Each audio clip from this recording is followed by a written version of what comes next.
question we're asking the panel around the table is, with the onset of professionalism, are the players receiving more protection? Is the game becoming softer? We've got 3 forwards here, a couple of backs as well, but all pretty hard men that have played rugby to the highest level. What do you think about this one, Zinzan?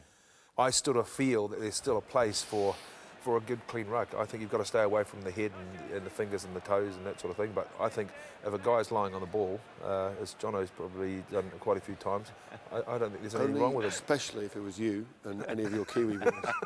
Because you love the ruck, but you know, you sometimes had a whinge when it was you getting ruck. But exactly right. We want to see that ball come out of there quick, and if guys are lying on it, you know what you're going to get. And to be honest, it sometimes looks a lot worse than it is, you know. So by outlawing it, you're taking away the essence of rugby, are you, in that area? Well, you're taking away one incentive for people to get away from the ball. Yeah. But the other thing with the scrum, I think the scrum initiative should be applauded, because it's not going to get rid of the intensity of the scrum, because you come in, it's the hit which is being taken out, so people are now getting together. But then I think it'll actually mean that the skill of scrummaging will come more to the fore. You know, I can understand what the RB is trying to do there in some of these changes. And, you know, we talk about growing the game globally, and if we do want to grow it globally, we've got to encourage young kids to play. And there's a whole lot of mummies out there who sit and watch Test rugby on TV and go, oh my God, my son is never doing that.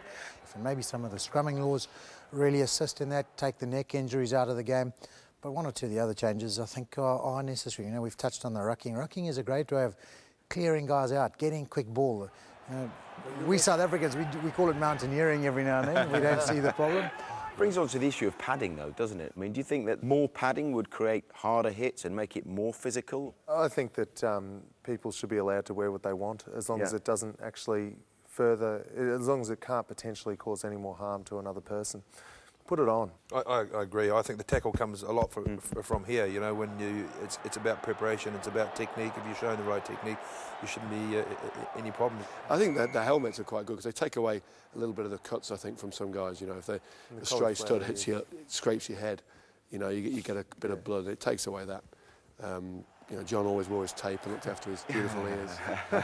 So overall, then, we think the game's getting harder rather than softer, do we? I think it's different. I would agree with that, actually. There's almost no place for a small man in rugby anymore, which means it's got harder and tougher. Absolutely.